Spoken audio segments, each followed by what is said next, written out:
the new one is? This is the new intro. Potty yada yada yada yada yada yada. Yeah. Welcome to another episode of the Traveling Hoopers podcast. I am your host back in the flesh, Alan Pettigrew Jr. In front of me is my good friend, Calvin McGowan. Calvin, let the people hear your melodic voice, my friend. What's up, everybody? As always, I'm Calvin McGowan. It's a pleasure to be here.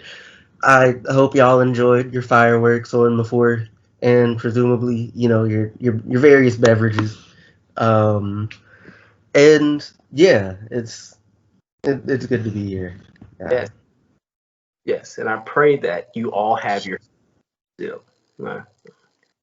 But let's go ahead and get into some fun stuff.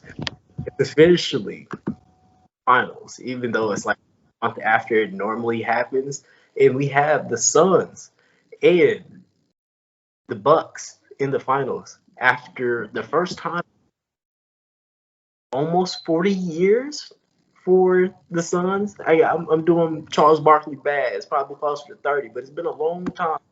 Then the Bucks has been 50 years pretty much. Pretty much.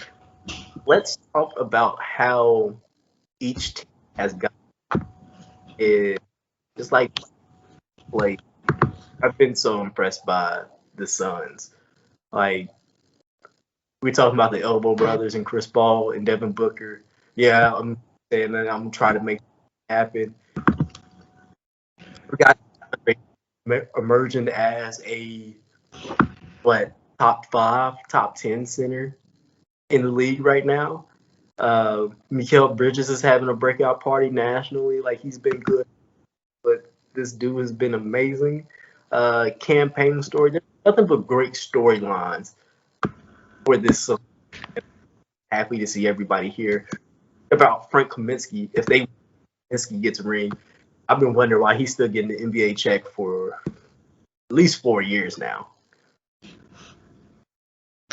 I can't help you with that one. He's like 7 feet tall and can shoot a little bit. He doesn't. Does it matter? Yeah. Like he's not the backup on the team. Like you're not even getting like a good. Maybe he's like a really like good person to have in the locker room. Maybe like a bench guy, but I ain't gonna bury him like that. We spent too much time on him. This is more than he's played in the entire playoffs. And then we look at the Bucks.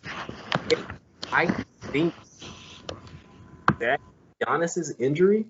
They played the last 2 games without him. Yeah, like I think Giannis's injury might be the bright spot of what's happening because it's forced Chris Middleton to be solid, which he has been over those games. It's forced Drew Holiday to look like All-Star Drew Holiday. Like you remember that almost 10 years ago when he was an All-Star? Brook Lopez also had a throwback game. Brook Lopez when he was playing for the Nets. Ticker tape was coming across and he was averaging like 30. Right. Bro, this has been an amazing ride for both teams, and I appreciate what we have seen. They have overcome a lot, but I guess like that's been these playoffs. Like you got to overcome something to get where you're at, and I guess that's always the story for playoff teams. But I guess that's been the head injuries and whatnot. So it's just was everything come together the way. Like what feels like a bright spot before we get into predictions and whatnot.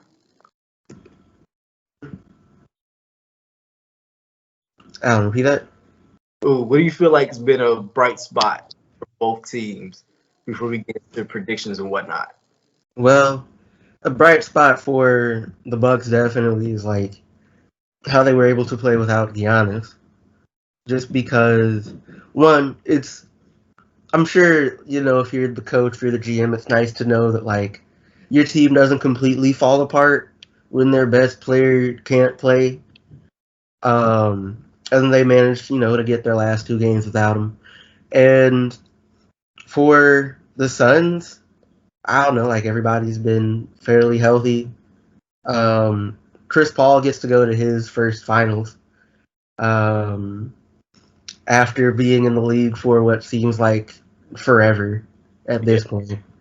Um, 15, and hmm, that 15 long years. and he did it with the help of a team that was that were basically that was full of basically toddlers when he got to the league. Like, I mean, I'm exaggerating a little bit. Like, they're not quite that. Mm, But DeAndre Ayton was like 6.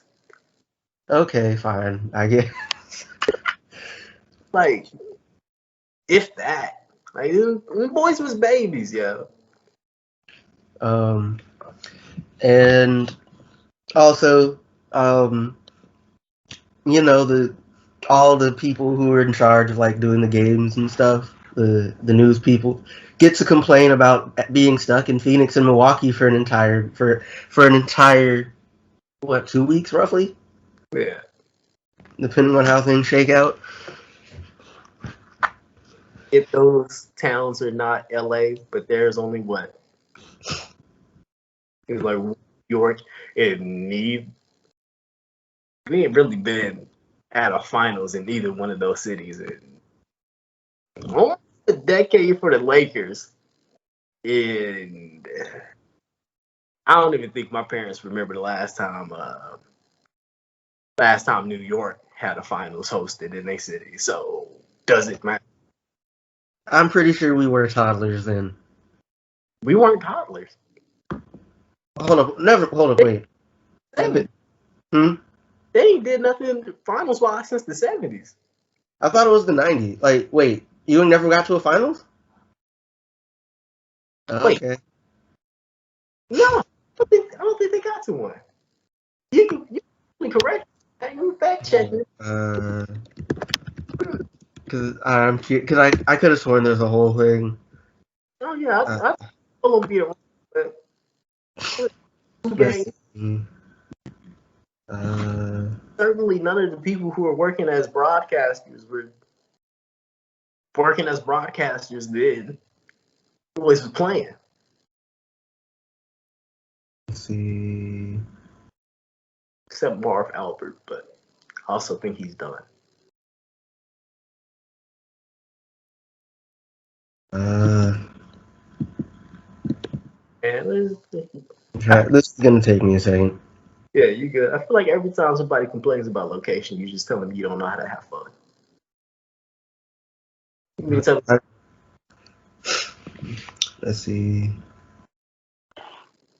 Mhm.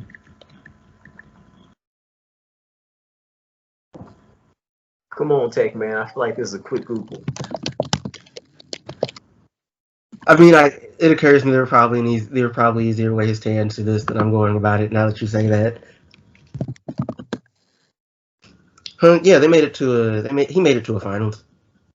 Oh, 1999. His Yeah. last. They wasn't even in they wasn't even What? it wasn't even in New York long. Them boys damn near got swept. Well, I said they went to the finals. I mean, technically that does mean the finals was in New York. Um, 2 games max. it was still there, even if they got whooped the entire time. Yeah, man. It's I think I am so happy for Chris Paul that I do not care if the Phoenix Suns win as far as it's the finals MVP. I don't care what happens. Like, You made it there. That's enough for me. I get. Well, I hmm. Because part of me is like, I want Chris. Well, I do want Chris Paul to get a ring, but like, it'd also be nice for Giannis to get a ring. But like, Giannis is much younger than Paul, so like, I think I'd rather Chris Paul gets his ring. Like Giannis is at least what he's got like a solid decade left. How Most old likely, is he now? Yeah. yeah. You, you know, years Hmm. he's like years into his career. He's got like what now? He's 8 years in his career. He's 20. Yeah, he's got like a decade. It's oof, it's weird because 8 years is a long time, bro. Yeah. It's not 16, but it's a long time. I mean, it still has. You look at who is it? I think it might have been Booker. I think I looked at it and it's just like, oh, he's been in the league this long already? What, 5 years for Book? Yeah, it's just like you look up and like, it's like, oh, it's been almost a decade and dude's like 26 or something. And it's just like, really now? Yeah. Let's go ahead and get into prediction time. I really feel like we need a hot game 7 for the Suns real quick. Let's talk about Beverly. Did you Mhm. did you watch Patrick push Chris Paul? I did not. That's part of the game. Why? So I'm realizing. I think I've always known this. My favorite players have a little bit of act. So, Mm-hmm. and just considering the play, I play a physical game. I am never really upset when players like show that on the court. So Patrick Beverly shoving Chris Paul like at the end of the game, like I don't feel any type of way about it. It's not like he punched him in the back of the head or anything. Like a push doesn't really hurt anyone. Like you just look like a douche, and I can take that.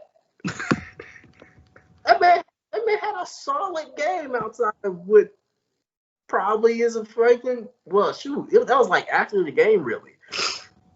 I want to I want to know so bad what Chris Paul had to say to that man. Because I can't imagine that dude was that angry to lose the game where he felt like he needed to push Chris Paul specifically. I felt like Paul had to say something wild to him. And we Um, never know what he said. That upsets me. Maybe they just don't like each other. Shoot. That's not enough. It's not enough for me yet. It's not. Well, I want them mic'd up. I need somebody to. I need some. I need that same mic to pop up somewhere. I pay good money to find out what happened. Okay. Since we're done with that, let's go ahead and talk predictions. Calvin, who you got? Um, Shoot, that's a solid question.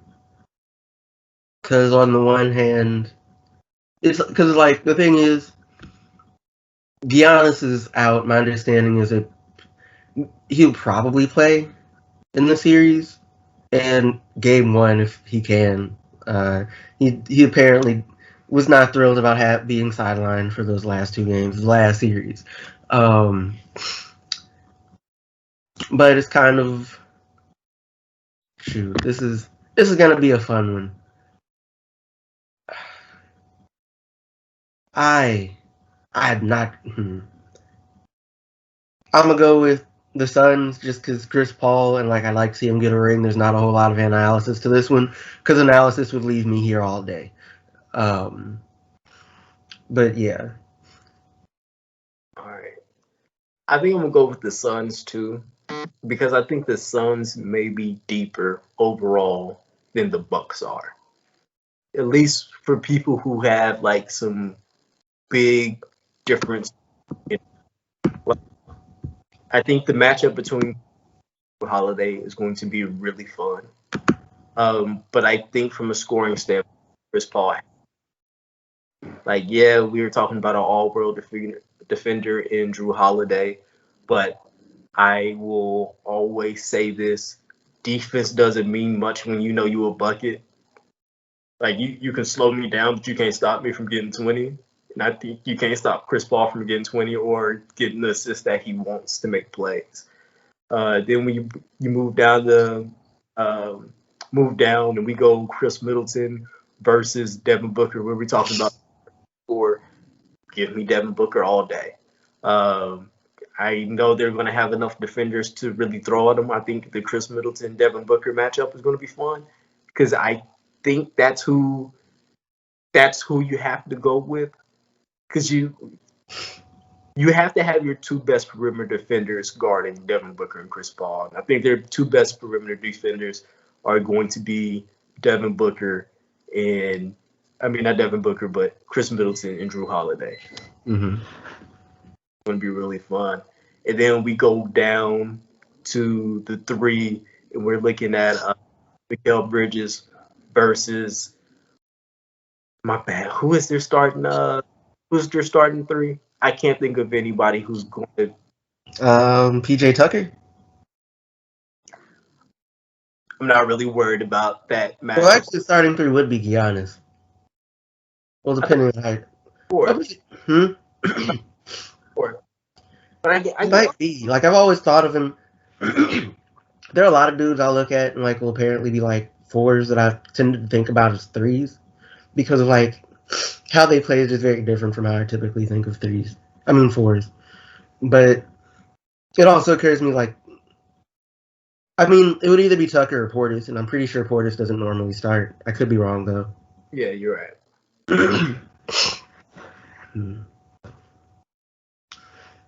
Ayton versus whoever guards the matchup is going to be really fun because I don't think Brook Lopez moves his feet well enough to really be a difference maker in guarding Ayton.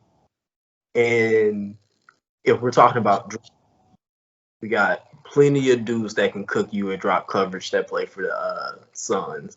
And if we go bench players, I think Cam Payne is better than. Oof, I can't believe I'm saying this. I think Cam Payne is better than anyone that comes off of the Bucks bench by far. Jeff Teague? Why Giannis didn't play 30 minutes? Whatever.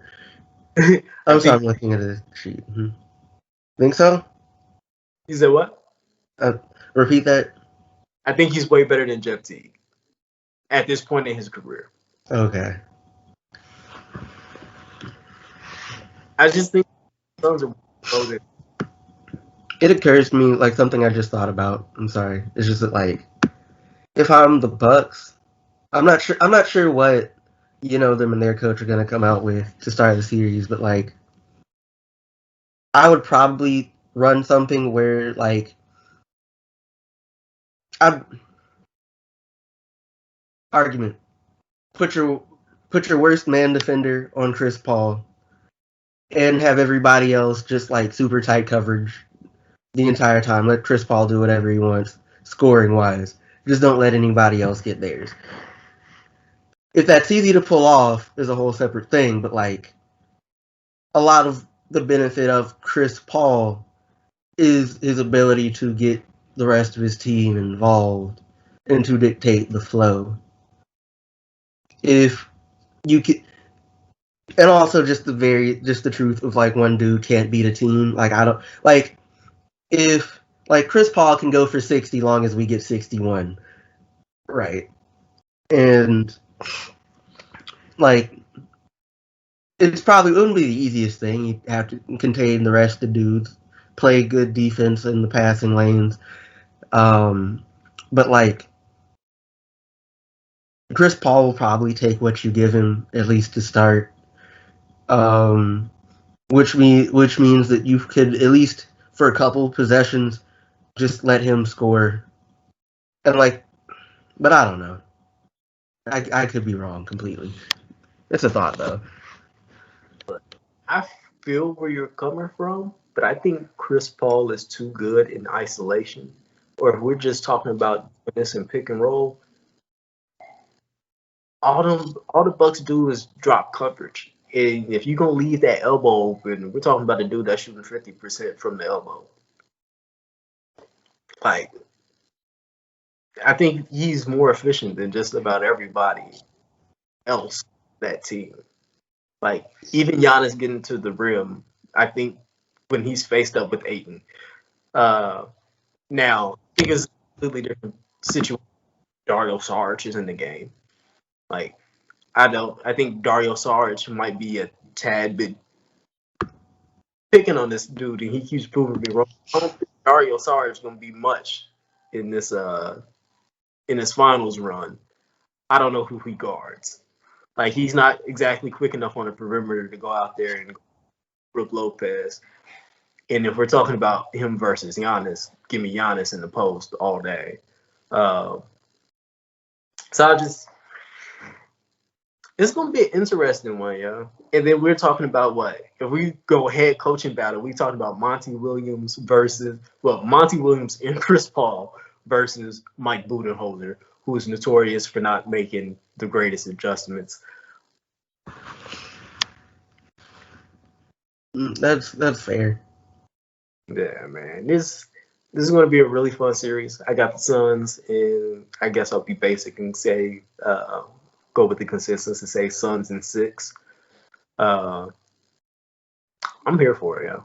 And again, my Finals MVP prediction is Chris Paul. I do not care if he only plays 20 minutes a game. Chris Paul. Got to give it to him. I'm okay with this Lifetime Achievement Award for the Finals MVP. Go ahead and give it to him. Don't care. Booker have his chance eventually. Even if they lose, still give it to Chris Paul. Don't care. Treat it like That's fairly rare though that like the Finals MVP didn't win. Has that ever happened? yes. I feel like it might have happened once or twice, but it's rare. But moving along a little. College. I would. Was there anything else with pro? Not that I know of. Okay. Name, image, and likeness. Players can now make money off of themselves as if they were any other college student. I feel like this has been a really fun 3 weeks for not the NCAA with college sports in general, because we've seen NCAA look like monsters. We've seen the NCAA lose. Now we can see these people make money, and I am like super excited for it. Like, have you seen some of the brain deals that have already started? I've seen a couple of them. Yeah. Yeah, like Boost Mobile gave well, they're giving out a lot of money, but like their biggest contract was for the twin women's college basketball players out of Fresno State, who super big following on TikTok. I can't think of Okay. I'm like, I did look at that one, and I'm just like, I don't know, like I'd never really heard of. Well, just like okay, it's like so. Hmm? You know what it is? We don't be on the same places they be, because I've seen videos on like, but never cared to like actually get some more information. It was just like, okay, that's cool. Oh, maybe it's just me, but but my thing was just like there were other players I probably would have been like, yeah, here, take my money. Yeah. But it's like, we don't traffic those spaces. It's cool. Shout out to Hurst Miller for getting that $2 million contract. Oh, I saw that. Yeah, look, know that it pays to have a good father, right? Yeah, apparently so. Look,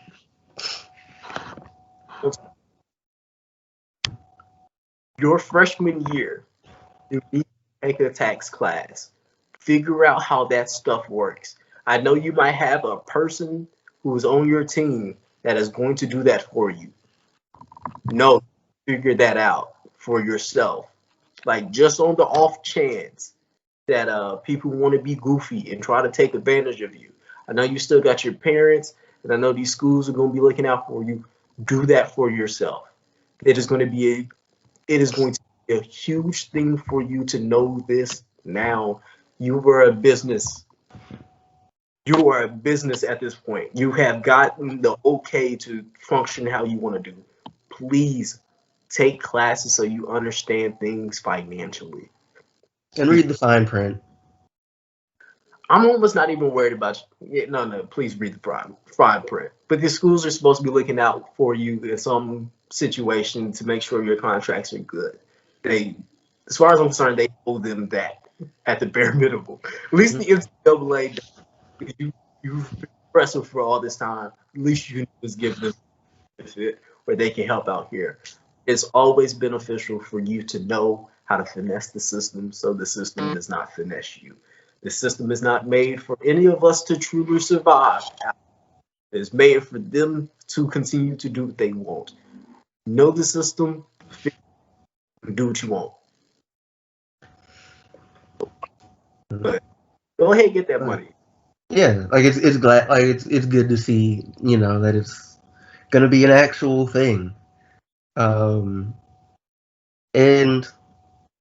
I don't know, a lot of these kids are about to make themselves a lot of money. Mm-hmm. And look, I don't want to hear about you. I don't want to hear none of that. Hey, I'm not, I don't. If I was in that situation, I'm eating out every other night.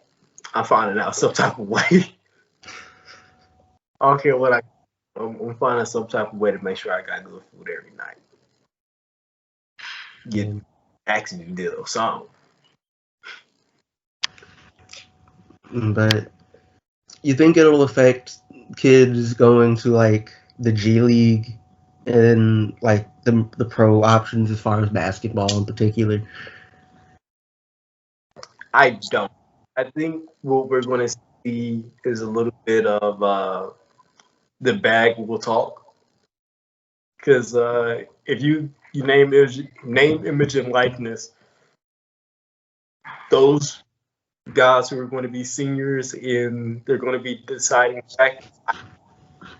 businesses will be following suit with, hey, if you want to go to college basketball route, you can make this much money, and it's going to be like, so G League, do you want to match this money or am I going to Kentucky? Well, like here's the thing though, right? We talk about it. It's just like the thing is for a lot of these young athletes, men and women, but like this is more men talking about G League and whatnot. It's just like certainly as it's set up right now, they most of them would make more money staying in school than like going like the G League. Like a lot of the women's college basketball players will probably make more in endorsements while in school than they than their rookie contract certainly when they get to the WNBA. And like especially with the G League though, right? Because like with the WNBA, it's like it's still like you're going to like the pro league for real, for real. The G League is like the development league. It's where dudes go when they're either not quite good enough or like still need work to do or are too young to be there yet. And it's just like if and like but the thing is, the G League doesn't have exposure like that. It's like we have a G League team, and I could not tell you when they play, where they play at. Well, like I know there's somewhere it's some spot in South Haven, but like I couldn't tell you anything else. Like I don't know who's on that squad. Like people writ large, even people that care about basketball a fair bit, can't really tell you who's up in the G League right now. True. I didn't even think about that because at that point, your decision comes down to not so much money, especially if you can make close to an equivalent, which would be wild for a freshman at the college level, $1 million. You you know how well you eating, yo? That's you out here looking at professors like they peasants. Uh, yeah, that's the difference between actually because the G League Ignite, them boys live in California, but if you're making $500,000 in Lexington, I imagine that goes farther than wherever you are in LA. So shoot, man, them folk got a real predicament on their hands, especially if you're grossing that amount of money. Uh, I think there's a chance that we might see more dudes go local though. That it's possible, but like I think the thing with the like that though is just kind of like the thing is wherever you go, right? as a student, like as an athlete, especially like if the program that you're the athlete for is any good, like you'll have some endorsement money from somebody, even if it's like a handful of local car dealerships or that one restaurant everybody goes to or something. Um, but like I could see that in that like of course you're already halfway known wherever it is you live. Of course, you get more people know you when you go to college because more people pay attention to the college level than like people at the high school level because there are a million and one high schools and it's just they're everywhere. Um, but like, but but like there'll be plenty of people where it's like they're arguably just as well off as if they would have like declared and like gone like we mentioned G League or even like declared for the NBA and got like a second round pick or something. Because it's Yeah. just like one dude I constantly think of when I think of like dudes who played for like 4 years and were good is like Mike Dom who played for like South Dakota I think, Yeah. and it's just like the people in South Dakota like if he was he of course like if they got a Mike Dom he can make bank in South Dakota maybe not anywhere else. Well, that's not entirely true because I want to think he was an All American right around there. Like there's money for that young man, right? And like, and like it's money that like, well, in fairness, I don't know how much a dude in that particular situation would be worth because like you're an All American, but you're at a school that's not that big a name, and in a state that like exists. Um, I'm sure there's some rich dude who pay you obscene amounts of money for no good reason.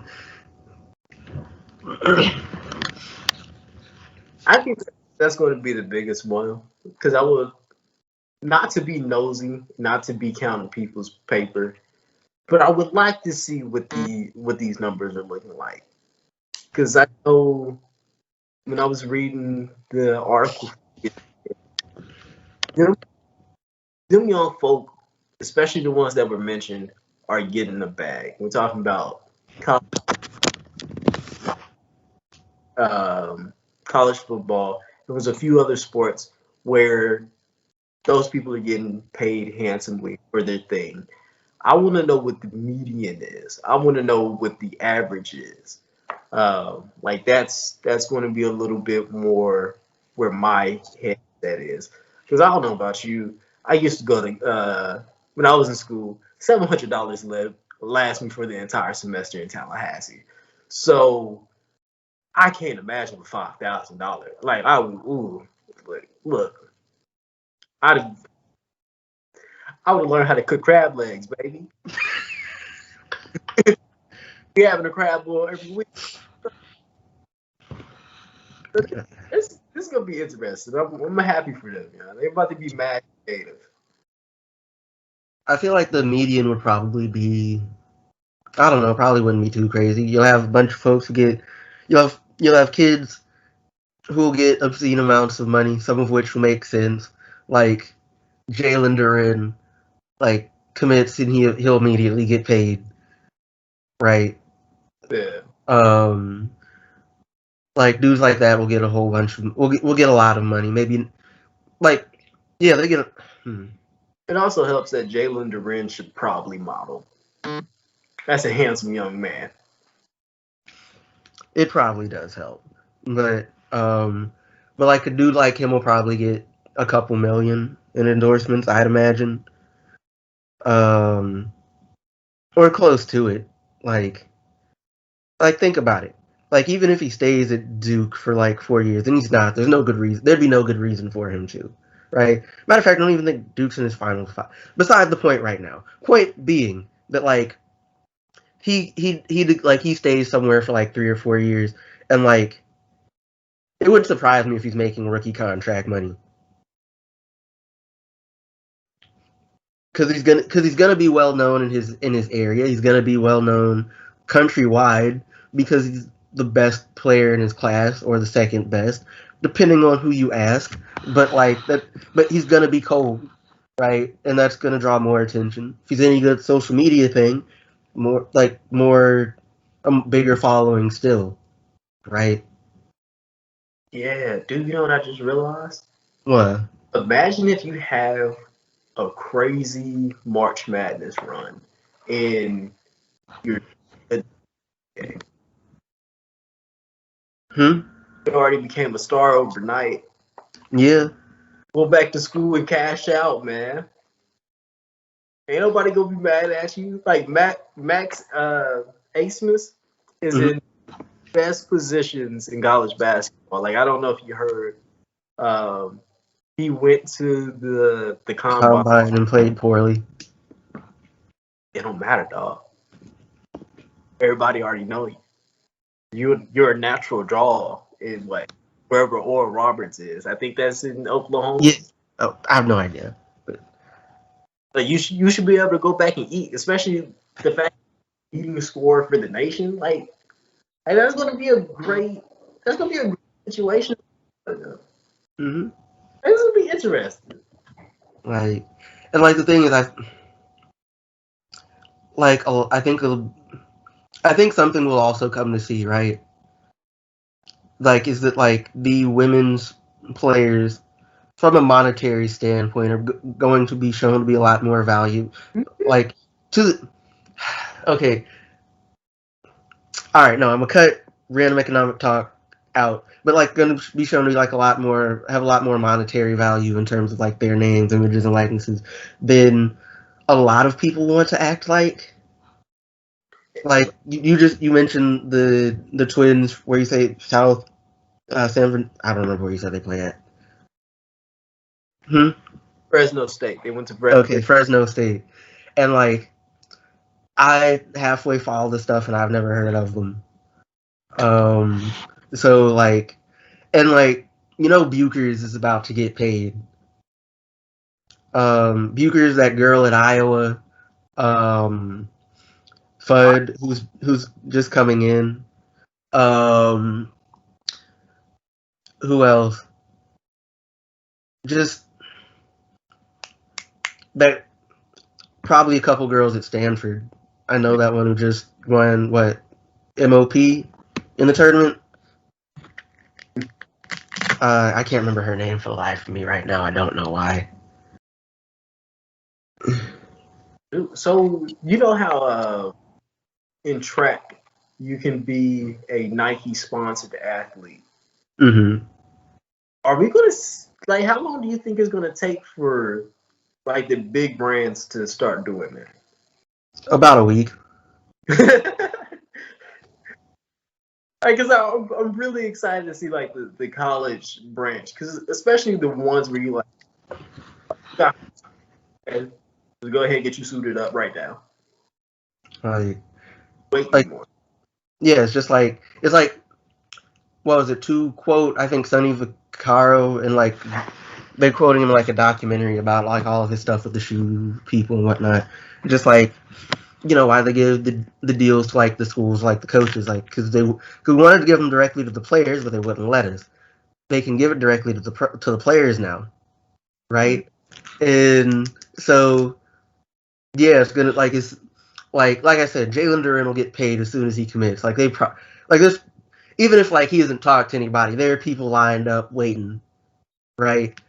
And like and the truth of the matter is, right, that like Duke's bench warmers are gonna get paid too. Like they're not gonna get paid like the dudes who actually play.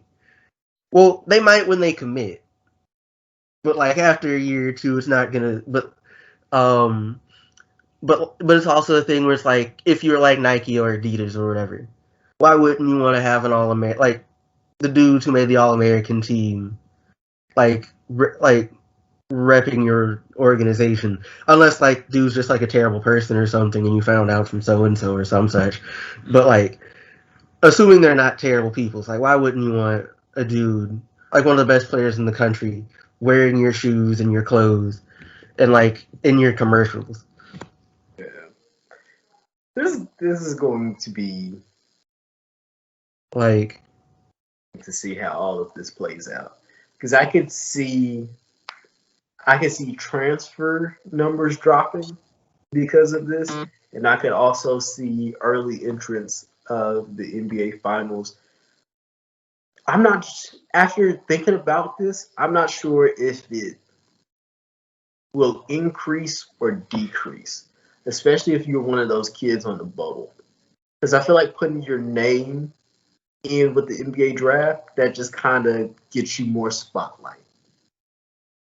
Like a dude like Josh Preston, Mm-hmm.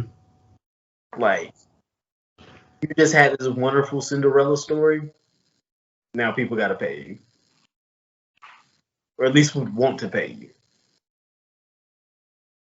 Like, it's like, that's the thing though, right? The early entrants will probably drop because, again, there will probably be more money in staying for a lot of dudes who would consider early entry, like, than like going and being like a second round pick or something.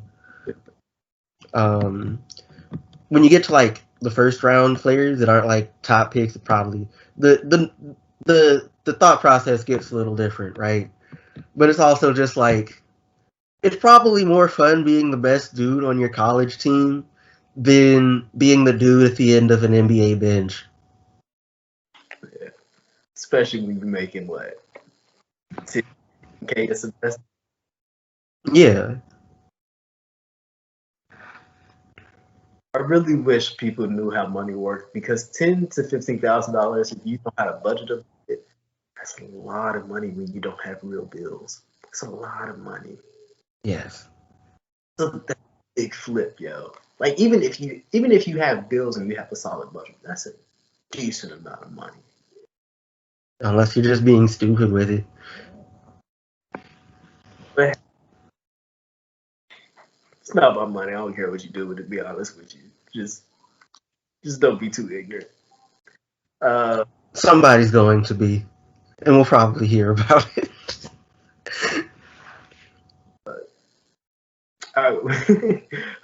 It's gonna be 30 documentaries talking about players going broke, but it's the college edition.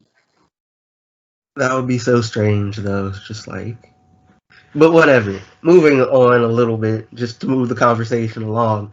Um, Good news, at least, if you like the Memphis Tigers. Um, Larry Brown will be, Penny's newest assistant coach. For anybody who was unaware, yes, he is still alive. And apparently he's probably going to die in a coach's chair somewhere. It's just this man's still like trying to be on a bench at 80. Like, he doesn't want to get out the game. I like Lou Holtz.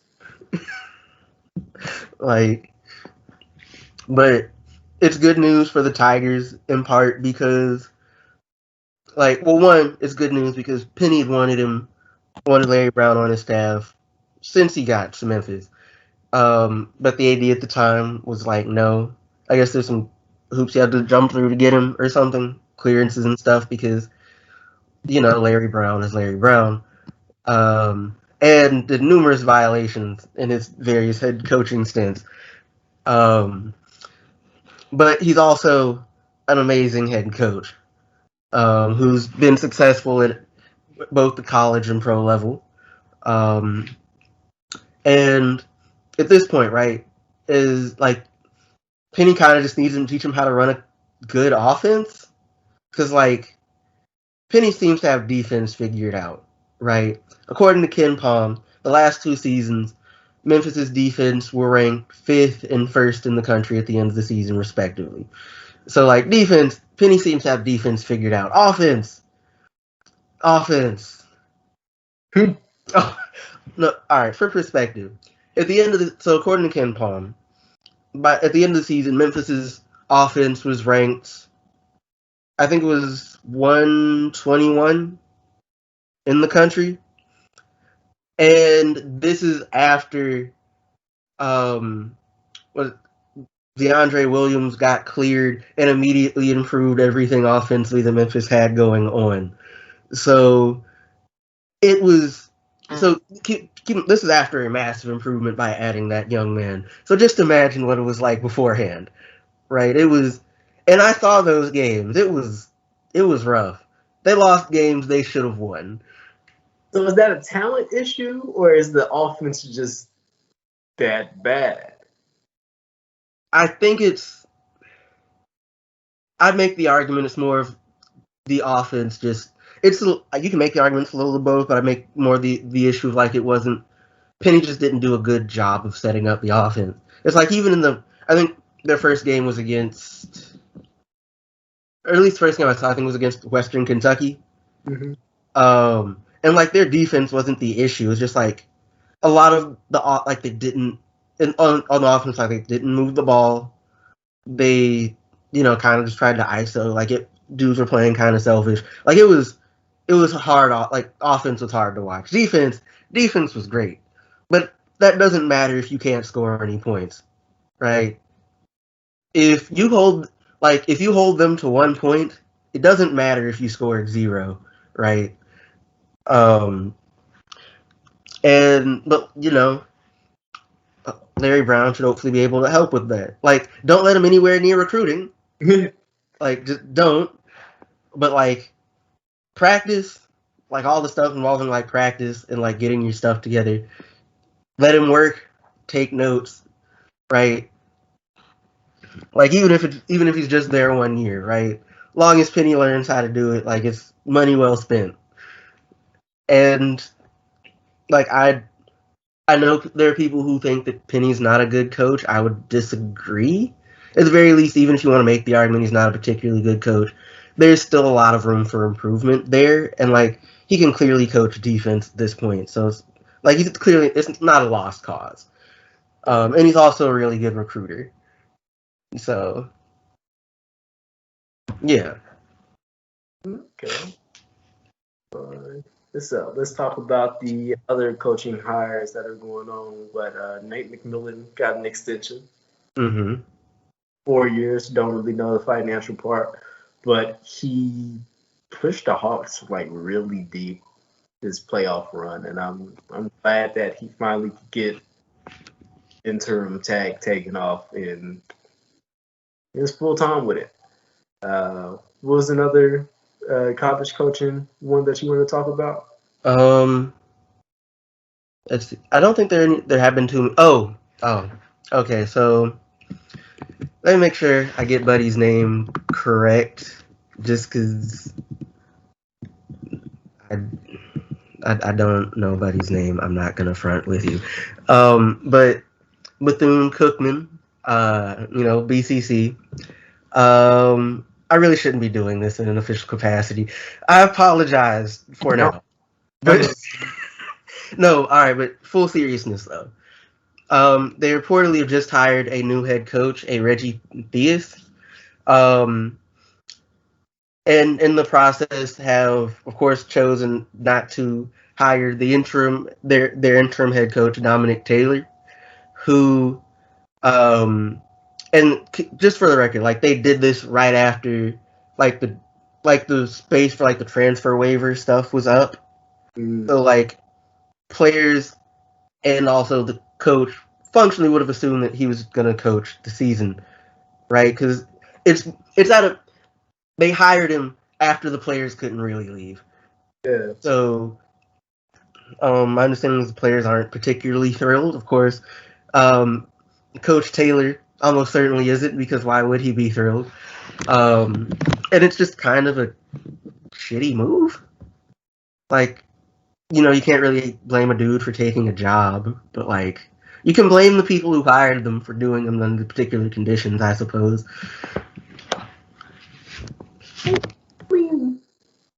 I definitely see the issue in all of this. I purposely waited for me. I didn't really have an option.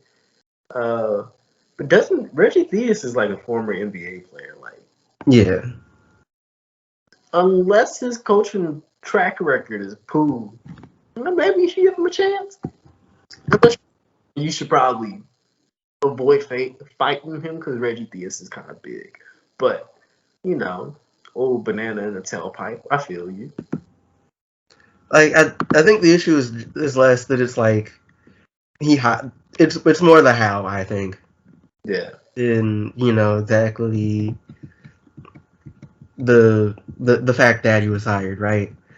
It's like you do it in such a way, like your players who very well may have transferred because like players really commit to coaches more than schools, even if they like, not to say that they don't like their schools, right? But like you committed to a school under the assumption that a certain person was going to coach you, right? And Taylor, in addition to being the interim, it also recruited all the guys.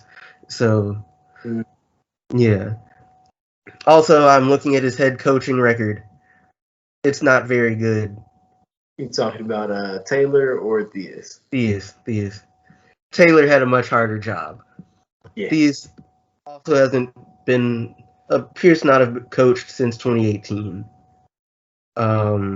Coaching Cal State and Northridge. It went poorly.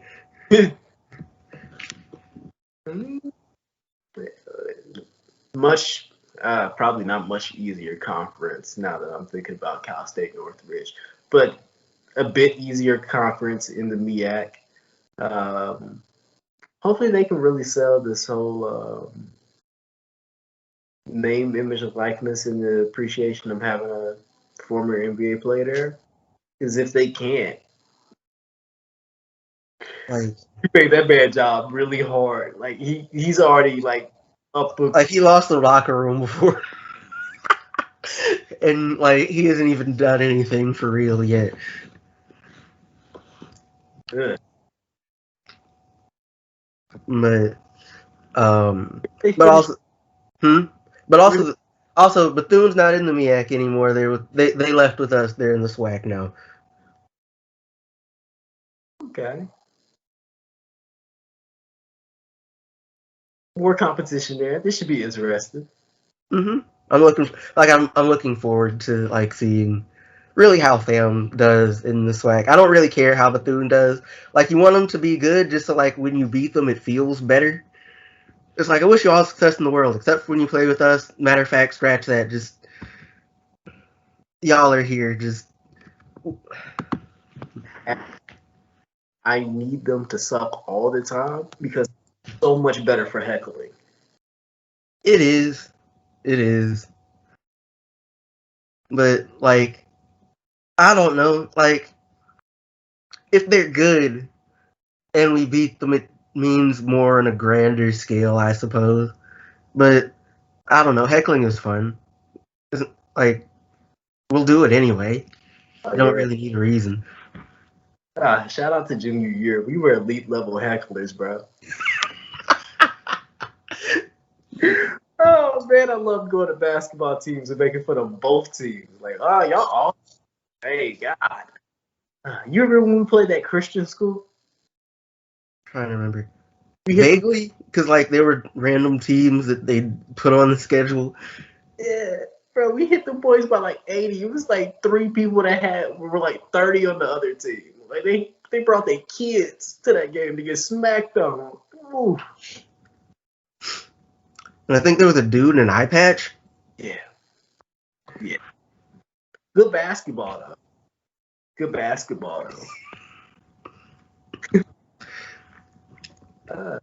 Calvin. All right, let's go ahead and close this thing out. This has been another episode of the Traveling Hoopers podcast. And yes, we do heckle on every episode. So tune in again for another one. I have been your host, Alan Pettigrew. And my man in front of me, Calvin, can go ahead and sign us out of this thing. Once again, I'm Calvin McGowan. Thank you for, sticking with us through this one. If, you're joining us on YouTube, like, share, subscribe, do something in the comments. Actually tell us how you think the whole name, image, and likeness thing will pan out now that kids can actually make money by, using their image and things for the first time in college basketball, because that makes perfect sense. But, Of course, if you can listen to us wherever you listen to your podcasts, and have a good rest of your week. And go ahead, share, and subscribe as we begin the show.